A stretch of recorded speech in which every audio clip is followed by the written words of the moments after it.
सिर्फ हवा नहीं बल्कि बहुत सी यूनिक गैसेस का एक कॉम्बिनेशन है। पहले तो मेरे यानी एटमॉस्फेयर के अंदर आती है 78% नाइट्रोजन, जो कि प्लांट्स के लिए बहुत इंपॉर्टेंट है। फिर आती है 21% ऑक्सीजन, जो कि आप सब यानी ह्यूमंस और एनिमल्स के लिए बहुत ज़्यादा इंपॉर्टेंट है। तो क्या आप सबको पता है कि मैं हर जगह हूँ, चाहे वो माउंटेन्स हो या प्लेन्स, रिवर्स हो या ओशंस, मैं 5 लेयर्स में डिवाइडेड हूँ। चलिए मिलते हैं उन 5 लेयर से। हेलो एवरीवन, मैं हूँ ट्रोपोस्फेयर। मैं एटमॉस्फेयर की सबसे पहली लेयर हूँ। मेरी यानी कि ट्रोपोस्फेयर की एवरेज हाइट 13 किलोमीटर है। मैं एटमॉस्फेयर की सबसे इम्पोर्टेंट लेयर हूँ, क्योंकि जो भी आप सब हवा लेते हैं वो सब मुझ में ही पाई जाती है। ऑलमोस्ट हर एक weather phenomena like rain, snow, जिसमें आप खेलना बहुत पसंद करते हैं, फॉग, हेलस्टॉर्म, वो सब मुझ में ही पाई जाती है। Thank you. अब आप मिलिए सेकेंड लेयर से।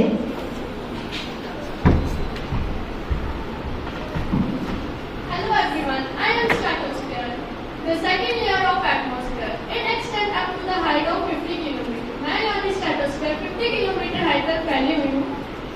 यहाँ पर जो है ओजोन लेयर होती है, जो अल्ट्रावायलेट रेज को अर्थ पे आने से रोकती है। अगर अल्ट्रावायलेट रेज अर्थ पे आ गई तो अर्थ पे लाइफ पॉसिबल नहीं होगी और प्लांट्स भी ग्रो नहीं कर पाएंगे। अब बुलाती हूँ मैं थर्ड लेयर को। Hello everyone, I am mesosphere, the third layer of the atmosphere. It is the coldest layer of the earth. जो mesosphere है, उसकी जो height है वो 80 किलोमीटर तक है। और आप सभी ने टूटा हुआ तारा तो देखा ही होगा, लेकिन वो कोई टूटा हुआ तारा नहीं, वो मेटरॉइड्स हैं, जो कि स्पेस से आते हैं। वो इतनी स्पीड में आते हैं जिससे उन्हें आग लग जाती है और वो mesosphere की लेयर में ही चल जाते हैं। लेकिन कभी कभार हमारी अर्थ में आ जाते हैं, जिसके कारण अर्थ को बहुत नुकसान होता है। इसलिए मेसोस्फीयर जो है वो इम्पोर्टेंट लेयर है, क्योंकि वो मेटरॉइड्स को अर्थ में आने से रोकता है। Thank you. अब मिलते हैं एटमॉस्फेयर की 4th लेयर से। Hello friends, I am thermosphere, the 4th layer of the atmosphere.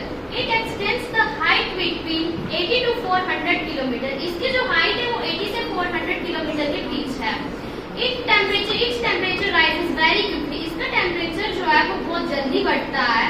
Ionosphere is the part of this layer। यहाँ पे इलेक्ट्रिकल चार्जेस पार्टिकल्स में पाए जाते हैं, जिन्हें हम आयंस कहते हैं, और उन्हीं आयंस की वजह से एटमॉस्फेयर बनता है। अब आपको यहाँ पे एक बहुत इंपॉर्टेंट चीज देखने को मिलेगी, that is reflection of your radio waves transmission. अब हमारे रेडियोस कैसे चलते हैं? It just take the signal from the earth and goes to the ionosphere and reflected back to the earth। पर हमने यहाँ पे कोई इक्विपमेंट नहीं लगा रखा होता है। आयोनोस्फीयर जो है वो इन वेव्स को रिफ्लेक्ट बैक करने में हेल्प करते हैं और यहाँ से रेडियो सिग्नल जो है वो काफी दूर तक जाता है। It is very easy to transfer. अब मैं बुलाऊंगी एटमॉस्फेयर की लास्ट लेयर को।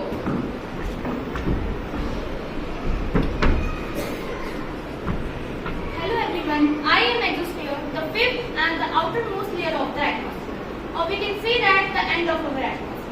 It separates our atmosphere from outer space। ये हमारे एटमॉस्फेयर को हमारे आउटर स्पेस से अलग करता है। अगर मैं इसकी थिकनेस की बात करूं तो ये 10,000 किलोमीटर तक थिक है। आर्टिफिशियल सैटेलाइट इसी एक्सोस्फीयर में रहकर हमारे अर्थ की और आउटर स्पेस की स्टडी करती है। Exosphere is the warmest layer of the atmosphere, क्योंकि ये सन के क्लोजर है। Thank you. अब आप सभी एटमॉस्फेयर की डिफरेंट लेयर से मिल भी चुके होंगे और उसके बारे में कुछ नया सीख भी चुके होंगे। तो मैं जानती हूँ कि आप सभी ने ध्यान से सुना है, तो एक बार मैं फिर से बता देती हूँ कि अर्थ के जो बाहर एक एयर की सराउंडिंग है, जिसे हम एटमॉस्फेयर बोलते हैं। एटमॉस्फेयर 5 लेयर्स में डिवाइडेड है। हर एक लेयर एक प्रोटेक्टिव शीट की तरह काम करती है और एटमॉस्फेयर की 5 लेयर जो कि जहाँ पे जो भी हम सांस लेते हैं वो उसी में पाई जाती है। सेकंड है स्ट्रेटोस्फेयर, जो कि ओजोन लेयर की हेल्प से हमें सन की हार्मफुल यूवी रेज से बचाती है। थर्ड है मेसोस्फेयर, जो कि अर्थ में एस्टेरॉइड आने से रोकती है, उनको उधर ही खत्म कर जला देती है। फोर्थ है थर्मोस्फेयर, जिसकी वजह से सोलर रेज की वो ट्रांसमिशन हो पाती है और जिसकी की वजह से हमारे रेडियोस चल पाते हैं। फिफ्थ है एक्सोस्फेयर, जो कि हमारी अर्थ को स्पेस की हार्श और एक्सट्रीम कंडीशन से बचाती है।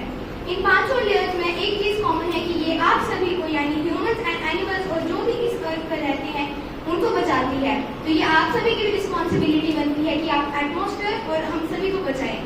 आपको एटमॉस्फेयर को बचाने के लिए ज़्यादा से ज़्यादा प्लांट्स लगाने होंगे, ज़्यादा से ज़्यादा रिन्यूएबल जो एनर्जी सोर्सेज हैं उनका यूज़ करना होगा, पॉल्यूशन को अवॉइड करना होगा